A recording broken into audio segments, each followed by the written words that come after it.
नमस्कार, स्वागत है आप सभी का हमारे इस खास शो नए भारत के नए कानून में। आपके साथ मैं हूं गौरव श्रीवास्तव। देश की नई कानून व्यवस्था, देश की नई न्याय प्रक्रिया, देश की नई इंसाफ प्रणाली आखिर कैसी है, कैसा है इसका स्वरूप और कैसा है इसका रूप, क्या है नए भारत के नए कानून में आपराधिक कानून व्यवस्था के बड़े बदलावों की बड़ी बातें आज हम आपको बताएंगे। जी हाँ, कानून व्यवस्था एक ऐसा शब्द जो आए दिन खबरों के माध्यम से आप सुनते और पढ़ते हैं, जिसका सीधा असर आप पर या आपके जीवन पर पड़ता है। ये शब्द केवल खबरों के लिहाज से ही नहीं बल्कि सामाजिक तौर पर भी बहुत महत्वपूर्ण है। बेहतर कानून व्यवस्था अच्छे समाज और अच्छे माहौल का निर्माण करती है। किसी भी राज्य, शहर या क्षेत्र में शांति बनाए रखना, अपराधों को कम करना और नागरिकों को सुरक्षा प्रदान करना कानून व्यवस्था का मुख्य अंग है। अक्सर जहां भी कहीं राजनीतिक या सामाजिक टकराव होता है या फिर माहौल तनावपूर्ण हो जाता है, तो यही कानून व्यवस्था आपके लिए न्याय का द्वार खोलती है। ऐसे में आने वाली 1 जुलाई कई मायनों में बहुत अहम है, क्योंकि 1 जुलाई से कानून प्रणाली में बड़े बदलाव देखने को मिलेंगे और इन 3 नए कानूनों से आपके जीवन में बड़े बदलाव भी नजर आएंगे। कैसे हैं ये 3 नए कानून, क्या पड़ेगा इससे आपके जीवन पर असर, इन सभी सवालों का जवाब आसान भाषा में हम आपके लिए लेकर आए हैं। साथ ही इस पर हम विश्लेषण के साथ साथ चर्चा भी करेंगे कि इन नए कानूनों से क्या बदलेगा और कैसा फर्क न्याय व्यवस्था पर पड़ेगा। लेकिन इन सबसे पहले आपको इन कानूनों के बारे में बताते हैं। आपको बताते हैं कि ये कानून है कैसे। तो ये देखिए, और ये कानून हम आपको दिखा रहे हैं, आप देख सकते हैं कानून। ये वो 3 कानून हैं जो 1 जुलाई से लागू होंगे और ये 3 कानून भारतीय न्याय संहिता, भारतीय नागरिक सुरक्षा संहिता और भारतीय साक्ष्य अधिनियम 2023, ये तीनों नए कानून आपराधिक न्याय प्रणाली को पूरी तरह से बदलने का काम करेंगे। जी हाँ, हमारे इस खास कार्यक्रम में हम एक एक कानून की बारीकियां आपको बताएंगे कि कैसे ये कानून आपके लिए किफायती होंगे, कैसे न्याय प्रक्रिया में मजबूती और तेजी आएगी और कैसे समस्याओं का समाधान तेज गति से होगा और कैसे आपको समय पर न्याय मिल पाएगा।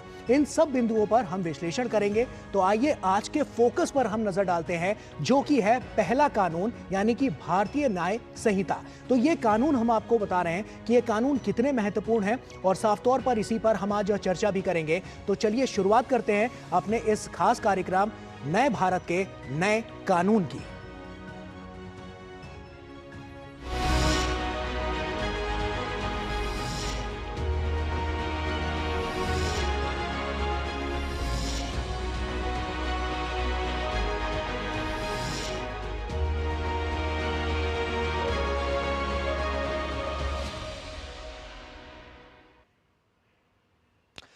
तो आज हम इस पर चर्चा भी करेंगे। हमारे साथ खास मेहमान भी हैं। तो सबसे पहले उनसे आपका तारुफ करा देते हैं और उसके बाद फिर हम आगे की प्रक्रिया जारी रखेंगे। तो हमारे साथ वेद प्रकाश शर्मा, जो कि न्यायाधीश हैं हाई कोर्ट मध्य प्रदेश, हमारे साथ जुड़ रहे हैं। सर, बहुत स्वागत आपका डीडी न्यूज में। और हमारे साथ नेहा आनंद जी हैं, जो कि अधिवक्ता हैं सुप्रीम कोर्ट में। तो आपका भी मैम बहुत स्वागत है। तो आज हम इस पर चर्चा तो करेंगे, लेकिन उससे पहले कुछ महत्वपूर्ण तथ्य आपके सामने रखते हैं। और ये महत्वपूर्ण तथ्य बहुत मायने रखते हैं, क्योंकि ये साफ तौर पर आने वाले समय के लिए इशारा करेंगे कि किस तरह से अब की बार का जो समीकरण है वो कहां जाता हुआ नजर आएगा। तो आइए अब हम आपको सिलसिलेवार तरीके से बताते हैं कि मौजूदा कानून और जो नए कानून हो रहे हैं उसमें क्या क्या अंतर और फर्क पड़ता हुआ नजर आ रहा है। तो आइए हमारे साथ, और आपको बता दें कि जैसा कि आप जानते हैं कि जो तमाम यहां पर हम जो स्थितियां देख रहे हैं कि अब की बार जो पुराना कानून था, नया कानून है, लोगों में भी इसको लेकर बहुत ज्यादा संशय की स्थिति बनी हुई है कि आखिर ये नया कानून जो बदलकर अब आने वाला है इसमें है क्या। तो हम आपके लिए सरल भाषा में यहां पर लेकर आए। आप सबसे पहले तो यहां पर हमने कंपैरिजन किया। आप देख सकते हैं कि क्या है पुराने और नए कानूनों में अंतर। जैसा कि आप देख सकते हैं, एक तरफ तो भारतीय दंड संहिता जो कि अभी है मौजूदा कानून, आईपीसी की बात हम कर रहे हैं, दूसरी तरफ भारतीय न्याय संहिता की हम बात कर रहे हैं। अब दोनों कानून में फर्क क्या है, आप इसको समझिए। न्याय प्रक्रिया में लगता था, इसमें पहले समय लगता था, लेकिन इसमें अब तेजी के साथ यहां पर जो तमाम जो कार्रवाइयां होंगी वो तेज गति से होती हुई नजर आएंगी। 0 एफआईआर में धाराएं नहीं जुड़ती थी, और इसमें जो अब की बार का कानून, जो नया कानून 1 जुलाई से लागू होगा, उसमें 0 एफआईआर में धाराएं जुड़ेंगी। इसके अलावा अगर हम बात करें तो कोई समय सीमा पहले नहीं थी, और इसमें 15 दिन के भीतर 0 एफआईआर संबंधी थाने को भेजनी होगी। तो आप समझ सकते हैं कि यहां पर एक टाइम लिमिटेशन यहां पर बांध दिया गया है कि उसी के आधार पर जो न्याय प्रक्रिया है उसमें तेजी आती हुई नजर आएगी। अतिरिक्त समय की गुंजाइश यहां पर पहले थी, और यहां पर पुलिस को अब 90 दिनों में चार्जशीट दाखिल करनी होगी। तो कहीं ना कहीं पुलिस की जो कार्रवाइयां हैं वो भी और तेज गति से होती हुई नजर आएंगी। इसके अलावा यहां पर भारतीय दंड संहिता यानी कि आईपीसी में पहले समय सीमा यहां पर नहीं है, आराम से काम हो सकता है, लेकिन यहां पर 100 दिन 180 दिन यहां पर निर्धारित किए गए, यानी 6 महीने में जांच पूरी कर ट्रायल शुरू करना होगा। तो ये अलग अलग अंतर है, जो पुराने और नए कानून में जो अंतर है वो हम आपको बता रहे हैं। राजद्रोह को लेकर बहुत बड़ा प्रावधान किया गया है, क्योंकि राजद्रोह को लेकर प्रावधान इसमें किया गया था और ये राजद्रोह की जगह अब देशद्रोह के मामले पर सजा होगी। तो ये राजद्रोह अब देशद्रोह हो चुका है और जिस पर इसमें एक बहुत बड़ा प्रावधान किया गया है। इसके अलावा दोषी को 3 साल से लेकर उम्र कैद की सजा का प्रावधान था जो राजद्रोह में था, और देशद्रोह की बात करें तो 7 साल की सजा से लेकर आजीवन कारावास तक का प्रावधान इसमें रखा गया है। तो ये अलग अलग है जो कंपैरिजन हम आपको दिखा रहे हैं। इसके अलावा लव जिहाद का जो मामला हमेशा से हमने देखा, उस मामले पर कोई उचित सजा नहीं थी और इसमें लव जिहाद से निपटने के लिए सख्त सजा तय की गई और तमाम ऐसे कानून हैं और तमाम ऐसे जो अपराध हैं वो भी अब की बार इस श्रेणी में जोड़ी गए हैं। तो इसके बाद साफ तौर पर हम देख रहे हैं कि किस तरह से यहां पर देख रहे हैं। इसके अलावा जो तमाम धाराएं हैं उनमें किस तरह का परिवर्तन अब की बार नजर आ रहा है वो भी देखिए और उसको समझने की कोशिश कीजिए। किस जुर्म में कौन सी धारा है? अपराध आपके सामने है। हत्या, धोखाधड़ी, भीड़भाड़, हंगामा, देश के खिलाफ षड्यंत्र, देश के खिलाफ गतिविधियां, मानहानि, रेप, राजद्रोह, ये तमाम अपराध हैं। और उसमें क्या क्या परिवर्तन है, जैसा कि सब ज्यादातर लोगों को इस बारे में पता होगा कि जो हत्या है वो धारा 302 के अंदर आईपीसी में आती थी, लेकिन अब जो भारतीय न्याय संहिता है उसमें धारा 101 होगी। इसके अलावा धोखाधड़ी का अगर मामले की बात करें तो यहां पर धारा 420 थी जो अब धारा 316 कहलाएगी। इसके अलावा भीड़ भाड़ हंगामा की बात करें तो धारा 144 यहां पर लगी हुई नजर आती थी।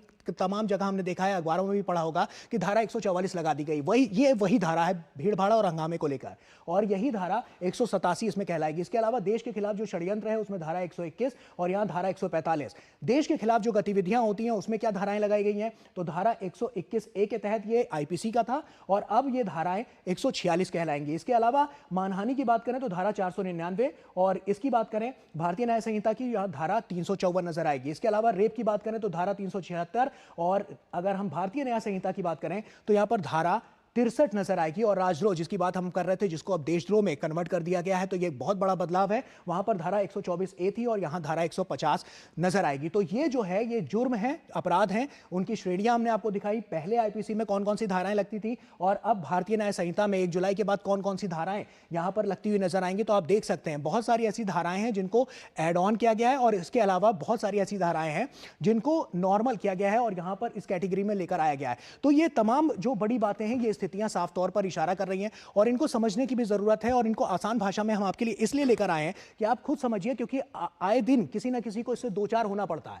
तो दो चार होने के लिए और जिस तरह की स्थितियां उनसे निपटने के लिए ये जो नए कानून हैं ये कितने कारगर साबित होते हुए नजर आते हैं, तो ये इसमें देखने वाली बात होगी। तो आज हम इसी पर चर्चा भी करेंगे। हमारे साथ जो खास मेहमान भी हमारे साथ जुड़े हुए हैं, हमने उनसे आपका तारुफ कराया। सबसे पहले वेद प्रकाश शर्मा जी का ही रुख करूंगा, जो कि न्यायाधीश हैं हाईकोर्ट मध्य प्रदेश, हमारे साथ जुड़ रहे हैं। सर, सबसे पहला सवाल मेरा आपसे यही है, क्योंकि अब अदालती कार्रवाई में अब साफ तौर पर एक लिमिटेशन दे दी गई है कि इतने दिनों में यह कार्रवाई आगे होती हुई नजर आनी है या फैसला देना है या अब उस प्रक्रिया को और ज्यादा आगे बढ़ाना है। कितनी बड़ी व्यवस्था यहां पर सरकार द्वारा हम देख रहे हैं कि जो लगातार इस कानून के जरिए नजर आ रही है, तो क्या बदलाव 1 जुलाई से आने वाला है? क्या जो न्याय प्रक्रिया है उसमें और ज्यादा तेजी आएगी और कितना मजबूत अब आने वाले समय में कानून हमें होता हुआ नजर आएगा? नमस्कार गौरव जी। दर्शकों को मेरा नमस्कार। भारतीय न्याय व्यवस्था की जो सबसे बड़ी समस्या रही है वो है कि न्याय में विलंब जी। और ये कहा जाता रहा है कि न्याय में विलंब होता है तो जो न्याय की गुणवत्ता है और जो न्याय की प्रभावशीलता है वो खत्म हो जाती है। तो इस स्थिति को बदलने के लिए जो नागरिक सुरक्षा संहिता है, जो दंड प्रक्रिया संहिता के स्थान पर लाई गई है, उसमें बहुत सारी चीजों के लिए समयबद्ध प्रावधान किए गए हैं और ये सुनिश्चित करने की कोशिश की गई है कि प्राथमिकी दर्ज होने से लेके और निर्णय तक सारी चीजें समयबद्ध रूप में की जाएं, जिससे कि जो स्टेक होल्डर हैं जिनके लिए न्याय किया जाना है वो इस बात से आश्वस्त रहेंगे एक समय सीमा के अंदर या एक तर्क संगत समय के अंदर उनको न्याय प्राप्त हो जाएगा। बिल्कुल। तो सर, ये मान सकते हैं कि अब जो न्याय प्रक्रिया है वो और तेज गति से चलती हुई नजर आएगी और साथ ही साथ जो तमाम पहले विलंब देखे जाते थे वो अब नहीं हो पाएंगे। तो यहां आम लोगों के लिए ये कितनी बड़ी राहत की बात है? जो न्याय व्यवस्था रही है उसकी एक सबसे बड़ी खामी यही रही है कि निर्णयों में अतिशय विलंब होता रहा है जी। और इसके लिए जो माननीय सर्वोच्च न्यायालय हैं और हमारे उच्च न्यायालय हैं, समय समय पे उन्होंने इसके बारे में चिंता व्यक्त की है। लेकिन अब ये जो नए कानून है, विशेष रूप से जो नागरिक सुरक्षा संहिता है, इसमें इस बात को लेकर सारे प्रावधान किए गए हैं कि समयबद्ध तरीके से सारे जो एक एक स्टेजेस हैं, प्राथमिकी पंजीबद्ध किए जाने से लेके और निर्णय तक, वो समयबद्ध सीमा में अगर संपादित किए जाएं तो इससे निश्चित रूप से जो विवेचना करते हैं पुलिस अधिकारी उनके ऊपर, और जो विचारण करते हैं न्यायाधीश उनके ऊपर उनको एक तो स्पष्ट रूप से उनकी जानकारी में रहेगा कि हमें इतनी समय सीमा के अंदर जो है इस कार्यवाही को पूरा करना है। तो निश्चित रूप से इससे कहीं ना कहीं जो नागरिकों की, आम जनों की अपेक्षाएं हैं कि न्याय शीघ्रता के साथ मिले और सुगमता के साथ मिले, तो उसमें निश्चित रूप से अंतर आएगा। बिल्कुल। वापस आऊंगा सर आपके पास, और अब हमारे साथ नेहा आनंद जी भी जुड़ी हुई हैं। नेहा जी, आप ही का रुख कर रहा हूं। नेहा जी, हमने देखा है कि तमाम धाराओं में यहाँ पर परिवर्तन नजर आ रहा है। ये धाराओं में जो परिवर्तन है, क्योंकि हमने देखा कि पहले 511 धाराएं थी, फिर अब जो नया ये कानून जिसकी हम बात कर रहे हैं भारतीय न्याय संहिता की, 1 जुलाई से जब लागू होगा तो इसमें 358 अब जो धाराएं हैं वो नजर आएंगी। तो इन धाराओं को जो कम करना है, लेकिन जो अपराध हैं वो और ज्यादा इसमें एड ऑन किए गए हैं। तकरीबन 21 ऐसे अपराध की श्रेणियां हैं जो इसको एड ऑन किया गया है। तो ये जो पूरा धाराओं का जो पूरा स्ट्रक्चर है, इसको किस तरह से समझा जाए? क्या इसमें इंप्लीमेंटेशन किया जाता है? किस तरह से इसको रखा जाता है? और धाराएं जो हैं वो कितनी महत्वपूर्ण भूमिका इसमें निभाती हुई नजर आती हैं? तो मैं शुरुआत करना चाहती हूं कि अभी जो हमारी न्याय संहिता, अगर आप शब्द पे जाएं तो इसका शीर्षक ही बयान करता है कि पूरी किताब कैसी हो। जी। न्याय संहिता और आईपीसी, अगर पीनल कोड की बात करें, अगर आप न्याय संहिता की बात करते हैं तो ये आपको न्याय की तरफ प्रोसेस में आपको चीजें लेकर जाएगा। और जैसे ब्रिटिशर्स और उनकी 1860 की लॉ की बात करते हैं तो हमेशा दंडित शब्द का इस्तेमाल करते थे। लेकिन अगर हम प्रोसेस वाइज जाएं तो हमारा पुलिस की जवाब, जैसे आपने गौरव जी मेंशन किया कि उनकी जवाबदेही बढ़ेगी। अब ऐसा नहीं है कि वो टाइम लिमिट, हर चीज की एक सीमा बयान कर दी गई कि ये सीमित रूप पे आपको 15 दिन में अब मैजिस्ट्रेट के पास ये ला कर देना है।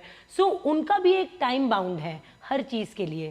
दूसरा मैं कहना चाहूंगी कि एक रिलेशनशिप स्टैब्लिशमेंट होगा हमारे आम आदमी के साथ और हमारे कानून के साथ, क्योंकि हर चीज इस न्याय संहिता में सरल और बहुत महत्वपूर्ण तरीके से समझाने की कोशिश करी है, जिसमें एक आम आदमी, एक लॉयर की भी नहीं, लॉयर तो ऑब्वियसली हम एक्सपर्टीज होंगे और सब्जेक्ट के, लेकिन तब भी ऐसा रहेगा कि एक सरल आदमी भी न्याय संहिता को समझने में सक्षम होगा। तो इसीलिए बहुत सारे सेक्शंस और इन सब में तब्दीली आई गई है और आगे हम इसके बारे में चर्चा करेंगे। बिल्कुल। वेंकटेश जी भी हमारे साथ जुड़े हुए हैं। वेंकटेश कुमार हमारे साथ जुड़े हुए हैं, डीएसपी रांची हैं। बहुत स्वागत सर आपका डीडी न्यूज से बातचीत करने के लिए।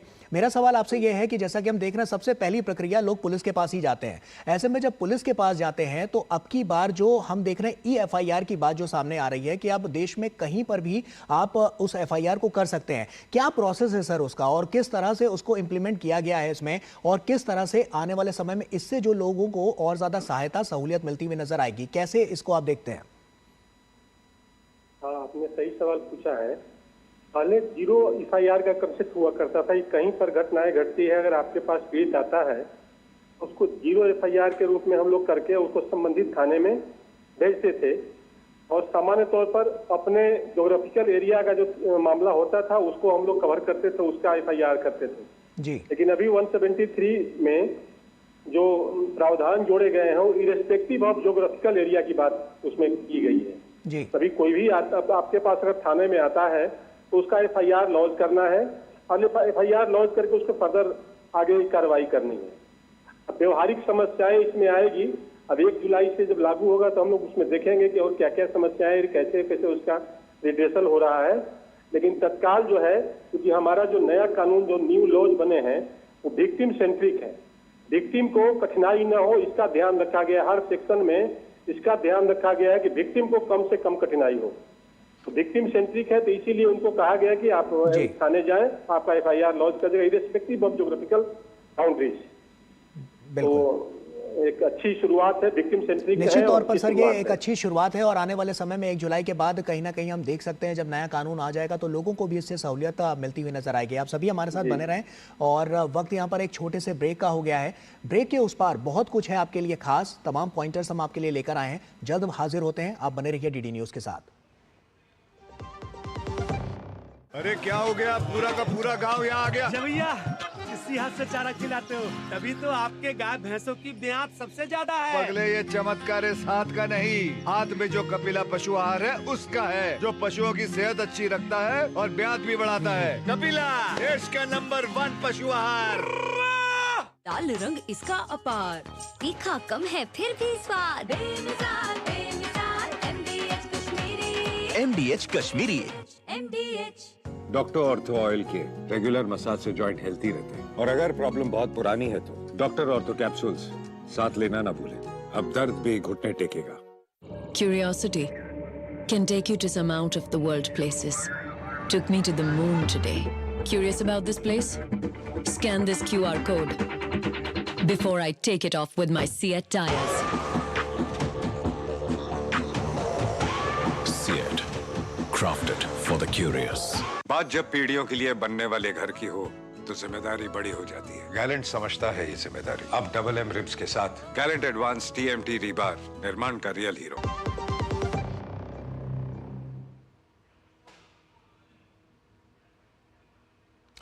ब्रेक के बाद एक बार फिर से आप सभी का स्वागत है। साफ तौर पर हम बात कर रहे हैं 3 नए कानूनों को लेकर, जिसमें भारतीय न्याय संहिता, जो कि हमने देखा कि IPC को चेंज करके अब यहाँ पर नजर आ रही है, तो भारतीय न्याय संहिता जो है वो पिछली बार की जो प्रक्रिया IPC में हमने देखी थी, भारतीय दंड प्रक्रिया, उसको अब देखते हुए यहाँ पर हम देख पा रहे हैं कि अब बहुत बड़े बदलाव की ओर ये इशारा करता हुआ नजर आ रहा है। साफ तौर पर और भी तमाम जो तथ्य हैं वो हम आपके साथ साझा कर रहे हैं, तो आइए अब आपको सिलसिलेवार तरीके से बताते हैं और एक बार फिर से लिए चलते हैं और जानने की कोशिश करते हैं कि किस तरह से जो अब की बार के जो कानून है उसमें और क्या क्या खास होने वाला है, कौन कौन से ऐसे अपराध हैं जो इसमें जोड़े गए हैं, क्या कुछ है खास। तो आइए हमारे साथ और हम आपको बताते हैं कि किस तरह से अब की बार जो तमाम हम देख रहे हैं वो क्या किस ओर इशारा करता हुआ नजर आ रहा है। तो आइए अब आपको दिखाते हैं सिलसिलेवार तरीके से कि कैसे अब हम अब की बार इसको और ज़्यादा बेहतर तरीके से आपको समझाने की कोशिश करते हैं।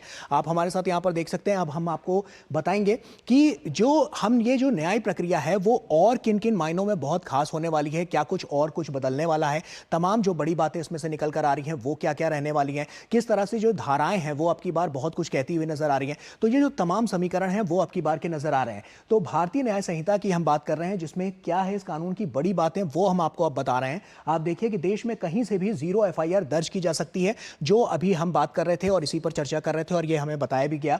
और साथ ही साथ छोटे मामलों और 3 साल से कम सजा के अपराधों के मामलों में समरी ट्रायल किया जा सकता है। तो ये काफी महत्वपूर्ण हो जाएगा और इसके अलावा अदालत को 60 दिन के भीतर आरोपी पर आरोप तय करने होंगे और ये निश्चित रूप से एक समय सीमा बांध दी गई है कि इस समय सीमा के भीतर ये हो जिससे न्याय प्रक्रिया जो है वो बहुत तेजी से आगे बढ़ती हुई नजर आए।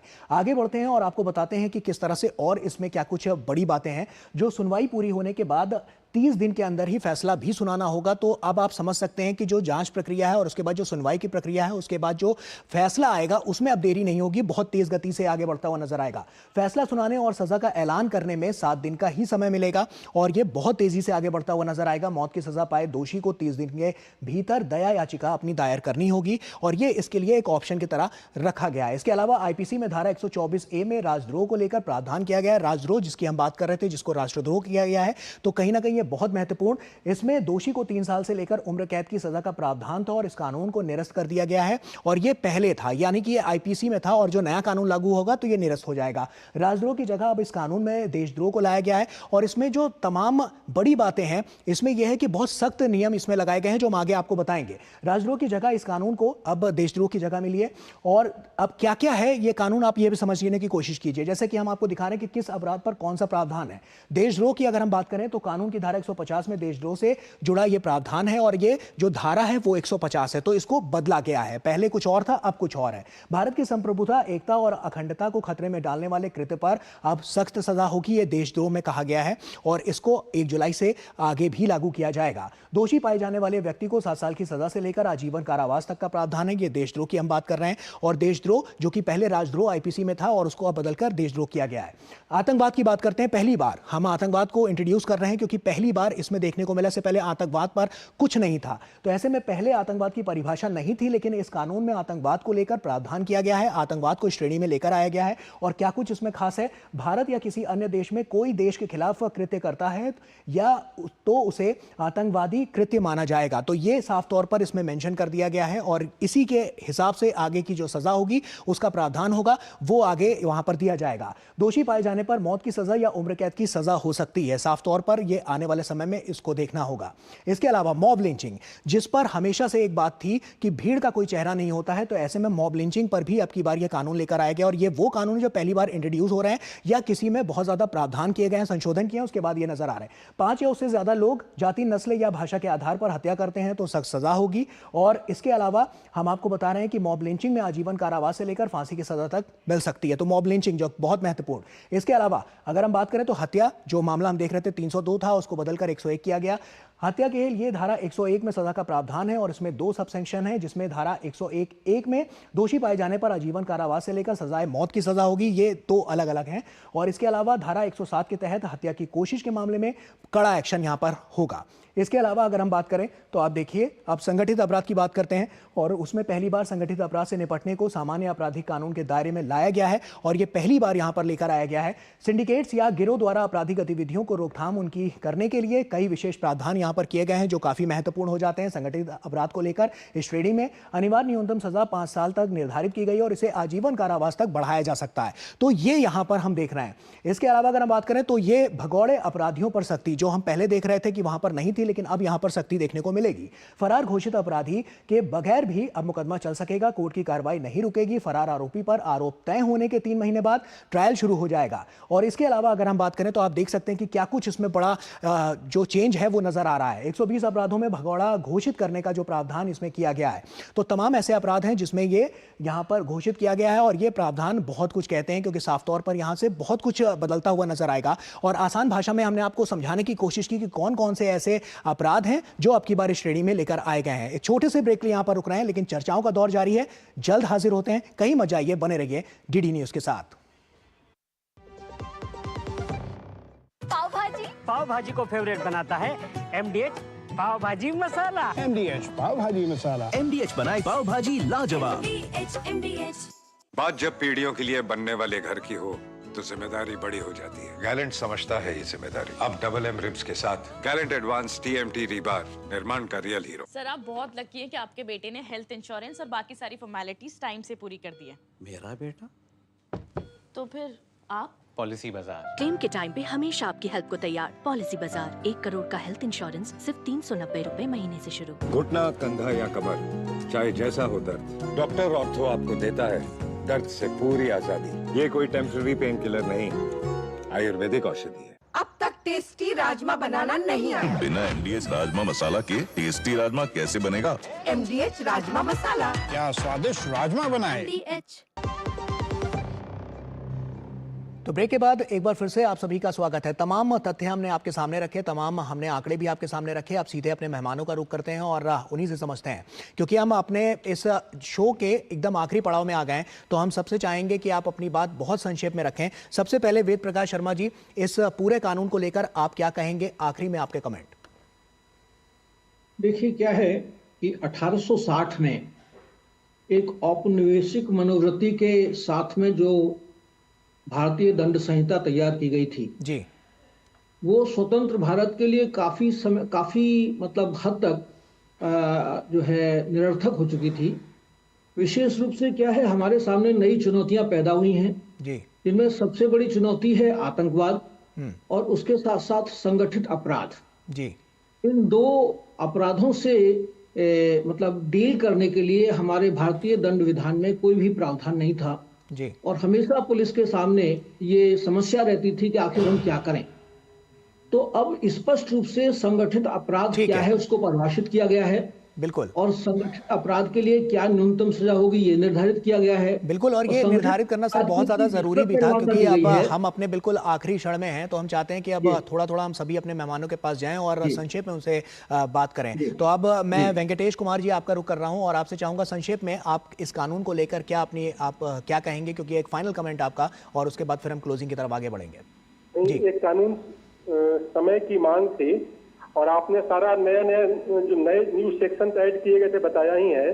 जी। 2 सेक्शन और मैं सिर्फ बता दे रहा हूँ, 2 या 3 सेक्शन के बारे में संक्षेप में बता दे रहा हूँ। जी जी जी। एक तो आम देखते होंगे कि बहुत सारे लोग पुलिस से कोई काम करवाने के लिए या पुलिस से कोई लीगल काम को रोकने के लिए कहीं कहीं अपने आपदा की घोषणा कर देंगे, हम आपदा कर लेंगे जी। उसके लिए एक अलग से डेडिकेटेड सेक्शन बनाया है 226 बीएसए में, भारतीय न्याय संहिता में 226 जी। एक नया सेक्शन ऐड किया गया। दूसरा, हम लोग जो स्नैचिंग का जो घटना होती थी दिल्ली में या राजधानियों में, शहरों में मोबाइल स्नैचिंग, चेन स्नैचिंग घटना होती थी, उसके लिए अलग से सेक्शन नहीं था, उसके लिए सेक्शन ऐड किया गया 304।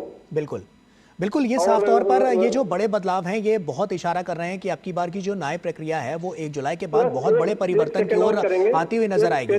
जी सर, माफी चाहूंगा क्योंकि हमारे पास समय बहुत निर्धारित है, बहुत कम समय हमारे पास। आप सभी हमारे साथ जुड़े, आपका बहुत बहुत शुक्रिया, क्योंकि साफ तौर पर ये जो बातें हैं और यहाँ पर जो हम चर्चा कर रहे हैं ये विषय बहुत महत्वपूर्ण है और लोगों को समझने की भी जरूरत है कि किस ओर आने वाले समय में जो हमारी दिशा और दशा है वो इन कानूनों से तय होती हुई नजर आएगी। साफ तौर पर यह कानून आपके लिए बहुत कुछ लेकर आ रहे हैं। बहुत सारे ऐसे अपराध हैं जो अब की बार इस श्रेणी में जोड़े गए हैं और यही वो अपराध हैं जो पहले नहीं थे, लेकिन अब की बार बहुत सारा इसमें बदलाव किया गया है, बहुत ज्यादा परिवर्तन किया गया है। तो आपके लिए इसको सुलभ बनाने के लिए, आपको सहूलियत पहुंचाने के लिए इन कानूनों में बहुत कुछ है। कोशिश हमारी यही थी कि हम लगातार आप तक यहां पर पहुंचे और आपको आसान भाषा में समझाने की कोशिश करें। आज तो हमने आपको पहले कानून के बारे में बताया, लेकिन अगले शनिवार और रविवार हम आपको और दूसरे कानून के बारे में बताएंगे कि क्या कुछ उसमें खास है और उसमें कौन सी बड़ी बातें निकलकर सामने आ रही हैं। बहरहाल हमारी पूरी टीम को फिलहाल अभी के लिए दीजिए इजाजत। आप बने रहिए डीडी न्यूज के साथ और नए भारत के नए कानून को जरूर देखिए, क्योंकि इस नए भारत के नए कानून के इस तमाम जो एपिसोड्स हैं उसमें आपके जो भी सवाल हैं वो क्लियर होते हुए नजर आएंगे कि आने वाले समय में इन कानूनों से आपको कितना बड़ा फायदा मिलता हुआ नजर आएगा। बहुत बहुत शुक्रिया आप सभी मेहमानों का और हमारे साथ जुड़ने के लिए और तमाम बातचीत हमसे करने के लिए। और इसी के साथ फिलहाल नए भारत के नए कानून में आज के लिए इतना ही। हमें दीजिए इजाजत। नमस्कार।